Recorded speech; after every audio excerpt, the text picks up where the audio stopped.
We're going to take a look at an amazing technology from capture to output without unnecessary friction in between. Ladies and gentlemen, having said that, let me welcome to the stage the co-founder of the Nira app, Arash Kessami. Arash, please join me over here. Arash, welcome. How are you? Hello, everyone. I'm super excited to be here with you again. The title of my talk is Nira, Reality Capture Without Limits from Start to Finish. Most people know of Nira as just being a very powerful viewer, but I also want to talk about the versatility of Nira. For the next 20 minutes, I'll showcase some of our customer highlights, give you a brief overview of Nira, and then give you a glimpse as to what's to come. So we have a lot to get through, so let's just get started. Let me show you something here. What you're seeing now is not Nira. Let me just make that perfectly clear. This is what a lot of our customers are used to experiencing prior to using Nira. Notice how slow the model loads. This is a big problem with reality capture data.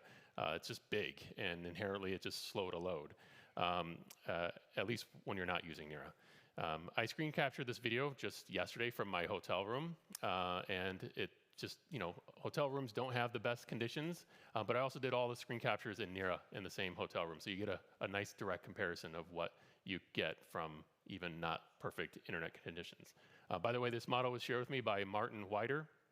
Martin is quite prolific on social media. You probably have seen him on LinkedIn and YouTube. He was supposed to be here today, but it sounds like he's going to be here later today, so he's missing this.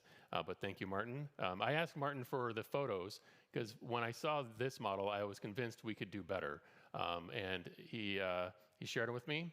By the way, another problem you'll notice besides the loading is the holes in the model, so I feel like we could do better on that as well. So here's the same model, this time in Nira. So the same data source, same photos, this time processed using desktop photogrammetry software. I'll talk a little bit about some of the different options you have for desktop photogrammetry, but inherently you just get typically much better models. Now, desktop photogrammetry doesn't inherently mean, or it's not immune to having photogrammetry issues like holes and whatnot, but when you do have those issues, typically you can resolve those. In this instance, this model is really well reconstructed right out of the bat. No real changes at all to this model. And it's got more than enough detail for doing virtual inspection. And again, you get this level of quality on any device. I should just remind you that cloud processing in general doesn't inherently mean it's going to give you bad models. But again, the benefit to desktop photogrammetry is that you can fix things as you need to. So this next slide talks a little bit about that, which is this model was much better, but it's not perfect. You can see there are floating tree branches dangling on the edges. For those that don't typically do photogrammetry processing, the general workflow is you bring in photos or any type of capture device or capture source, and then you create a region of interest box or a reconstruction box, and whatever's within that box will be included. So if you got tree branches coming in, that will be included. There was an example of a car that was parked in the driveway. Part of the photos included that car, part of it wasn't, so it was a ghost of a car. Here you can see there's a cross, and it looks like there's snow on that, but it's really just the environment and the skyline mixed in with the clouds that unfortunately contributed to the mesh as well.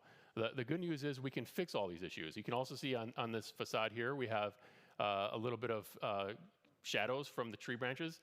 Easy to fix with desktop photogrammetry software. You'll also notice that I'm more or less removing all the trees.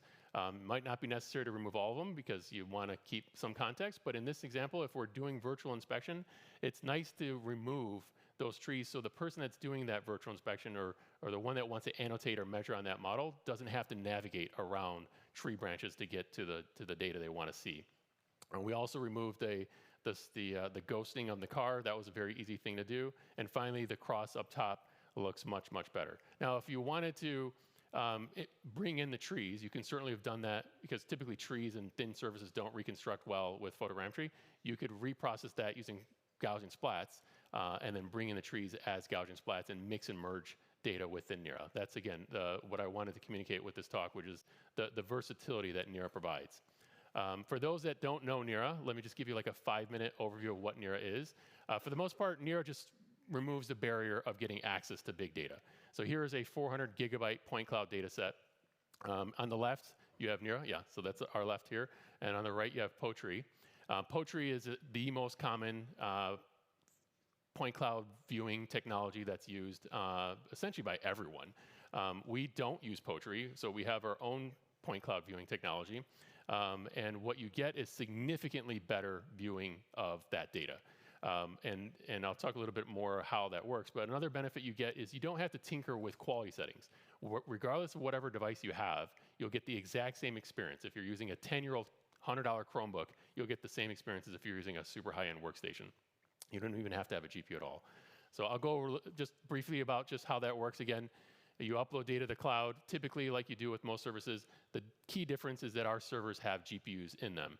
So when you're accessing that data, whether it's a point cloud, a texture mesh, a Gaussian splat, or a wide variety of other types of reality capture data, or even just design data or BIM data, you'll have access to a very powerful, pretty much the top-of-the-line GPU you can get in the cloud available to you at a moment's notice. So again, no need for having a GPU. This gives you a little bit of a glimpse as to how our technology differs. So you can see on the left here, we have the typical workflow. Again, it's the same with other platforms. You have the data sitting on your storage device. You upload it to the cloud.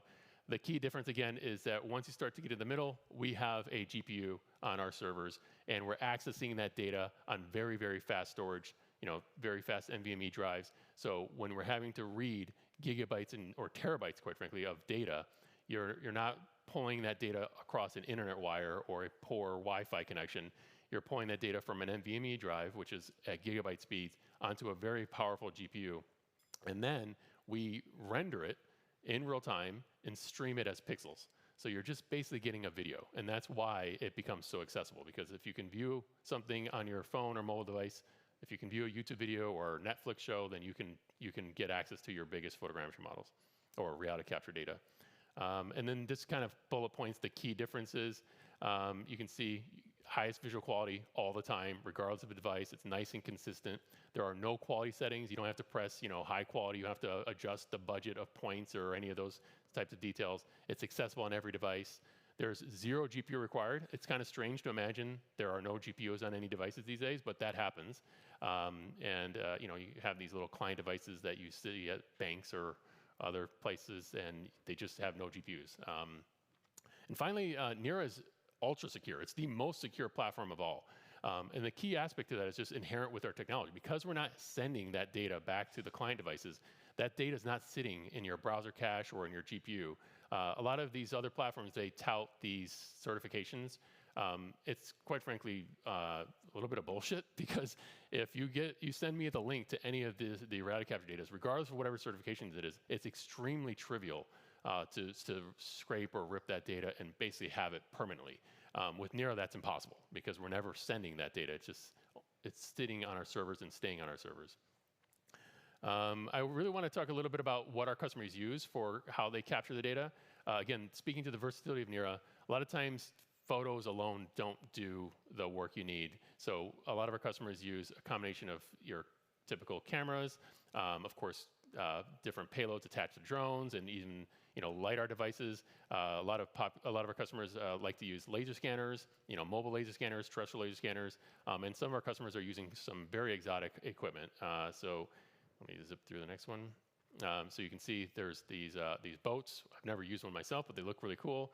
One of our customers uses these robots that they actually develop themselves, and they scan the surfaces of various infrastructure, and they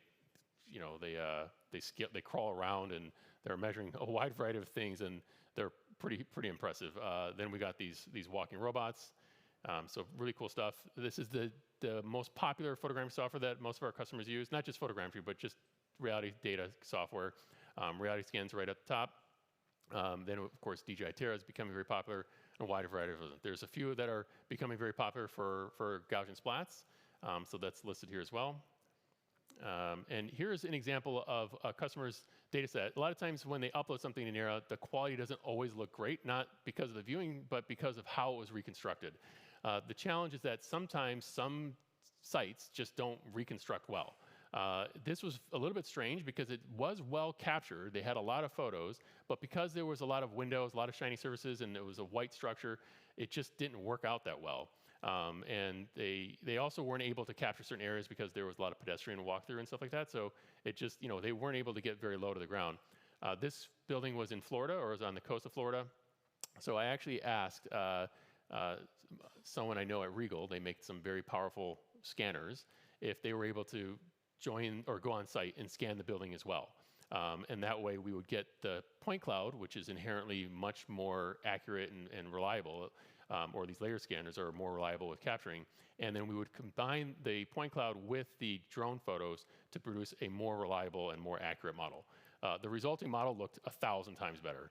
The good news is with the laser scanner, we can position them much more safely anywhere. We don't have to worry about anyone running into a drone or anything like that.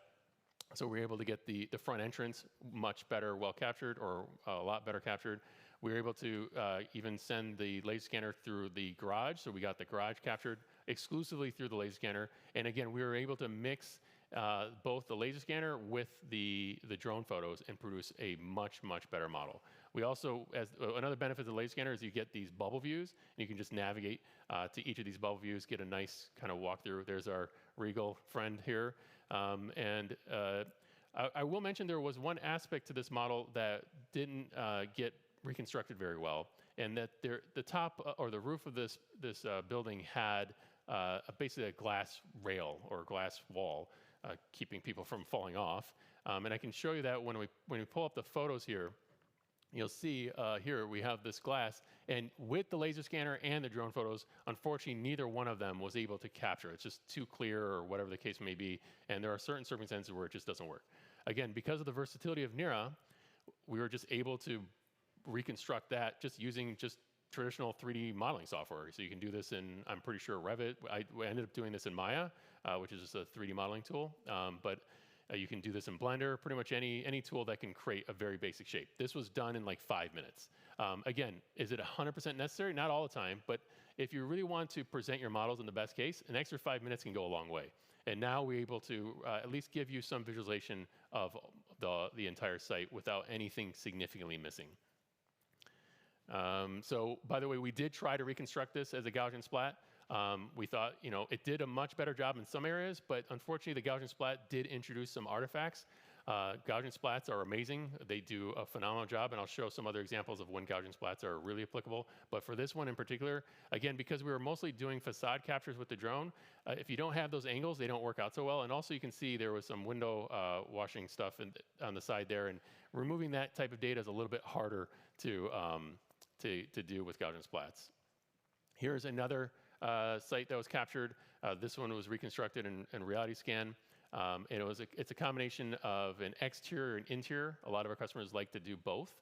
And so they'll use a combination of drone photos, which this used. This also had a terrestrial laser scan, a 360 photo camera, and also the interior was almost exclusively captured using a Samsung smartphone. And so again, you can bring in all of these different types of capture devices into the different various photogrammetry softwares and create a nice seamless model like this. As I navigate through this particular site, you'll see the level of detail. Again, this was all just through the smartphone. The level of quality that you get just on these paintings. This one part in particular came out quite nicely. We did also create a Gaussian splat, which I'll show in a minute. And so there are some circumstances where the Gaussian splat looks better, and there's some circumstances where the Gaussian splat didn't match the quality that you get with the textured mesh. As I navigate through this chapel here, we can see there's some candles here, it's not obvious that they're candles, but once I pull up the photos here, you'll see the candles weren't really well reconstructed, and that's typical. Like certain surfaces that are translucent or super bright, they're just going to give you artifacts like this. You could try to replicate or remodel it, sort of like I did with the glass railing, but that's probably a little bit more work than you would want to do. And then, of course, there are some things that are ultra clear, like these vases on the altar here, that completely, pretty much all you got was the shadow of the vase there. So didn't do a great job. So if we were to go to the next slide, I'll show you. This is now the Gaussian splat. So you'll see the same site reconstructed as a Gaussian splat. And if we wanted to, we can bring in the Gaussian splat and replace the texture mesh. So if the exterior turned out perfectly with the texture mesh, we can mix and match. So you can see here, it really just comes down to what Thomas and the guy said for the Gaussian splat talk, it really just comes down to your purpose. Like if you want to do very, very accurate measurements, maybe the Gaussian splat's not the best option, but if you wanted to replicate all the different elements, in this instance, the Gaussian splat really came in. And you can see, I was actually pleasantly surprised by how well that reconstructed. Let's see what else.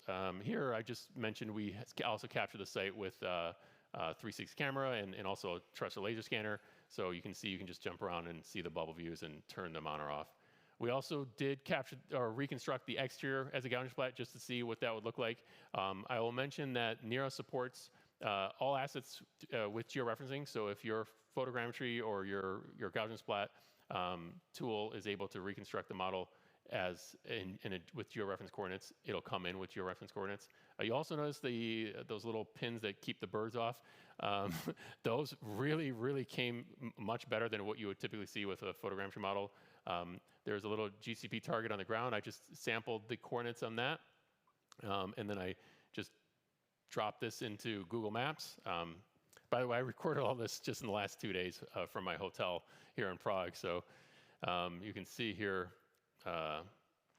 let's just grab the coordinates, and I'm going to paste it in. And this is just to give you just a glimpse as to how the georeference coordinates are able to be referenced right within Google Maps. So once it pops up, you'll see it found the exact location that we identified inside of Nira. So not just georeferencing, we also support pretty much all aspects of Gaussian splat. So we have like this photo inspection workflow. So if you wanted to reference the original photos, you can do that.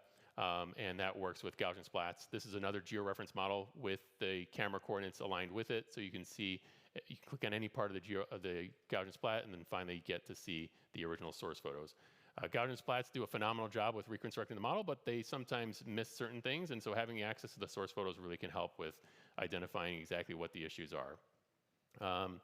So want to give you a quick glimpse as to what's coming. So our mantra for probably the next year is just continuously adding better support for a wide variety of different media and data.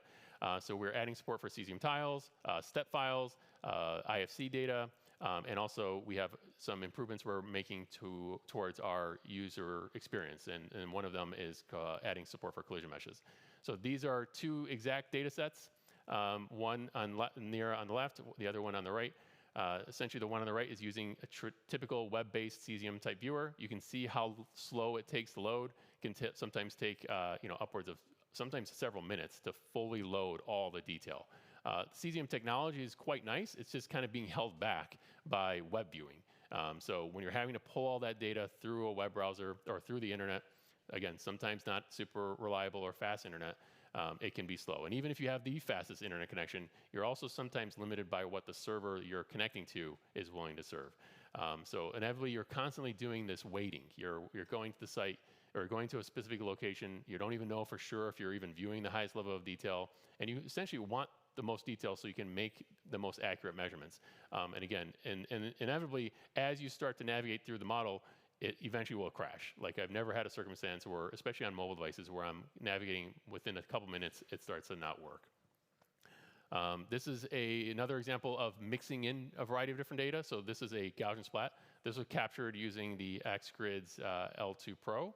And again, we have Gaussian splats, we have the photos, we have panoramic images.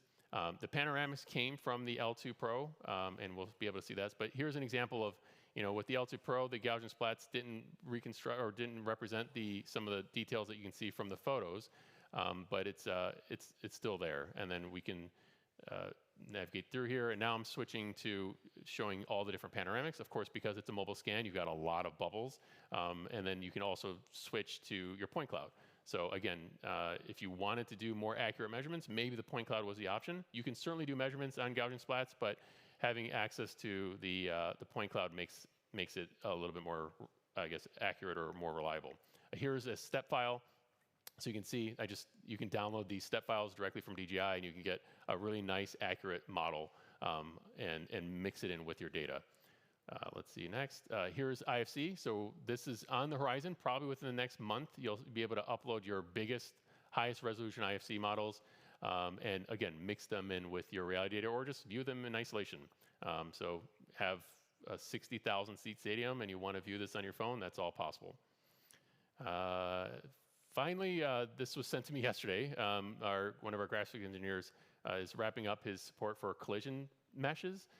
So whether it's a mesh or a Gaussian splat or a point cloud, now you'll be able to navigate through your sites in a more intuitive way. So in addition to being able to view your assets at the highest level of quality, we also want to make it as easy as possible.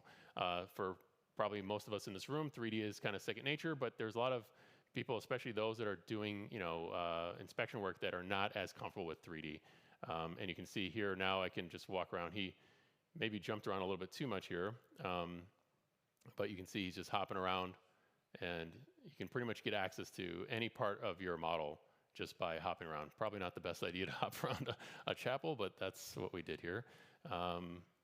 And that's it. So thank you for that.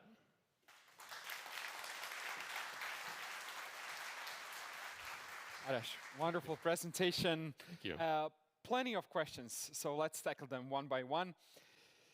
Is it possible to import the building model into Nira along with the scan of that model? Yes, and so you can, as I demonstrated, you can do that through IFC in probably another couple weeks. But if you have other file formats like OBJ or FBX or GLB, those already work. So you can mix and match all you want.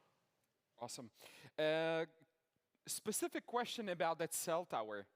Very detailed capture. So what was the workflow on that tower? So the workflow is pretty much the same as what you probably already used to. That one was captured using 3D scan, which is a technology built into some of the newer DJI drones.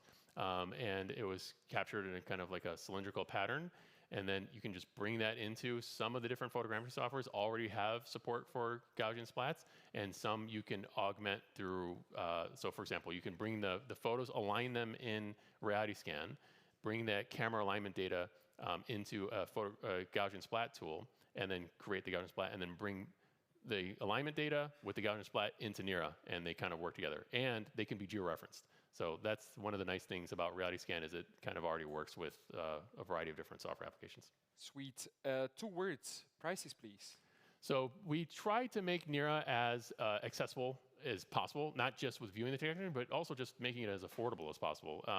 So our lowest tier price starts at $19 or $19.99, I think it is, or $19. I don't know. Forget the 99. And the strategy with our pricing is the same across every tier. You get essentially some storage, and as you start to use it more, you basically pay incrementally more. So you don't go from $19 to $100. You go from $19 to like $23. So as you start to add more models to your plan, you can incrementally upgrade your storage. Do you have any limits on the size of point clouds that can be uploaded to the platform? No limits at all. So there's no limits across the board on anything.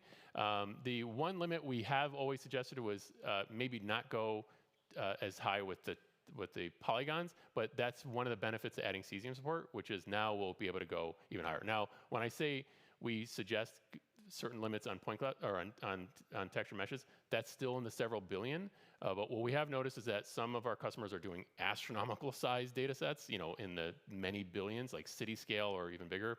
And so we needed to have a technology that could better, retrieve and fetch that data, and then also release that data so that we can not have everything sitting in RAM. As powerful as our servers are, which they are the fastest GPUs you can get, there's still a limit when you're doing things in a more brute force way. Arash, thank you so much. Thank you. Ladies and gentlemen, let's give it up for Arash Kessami.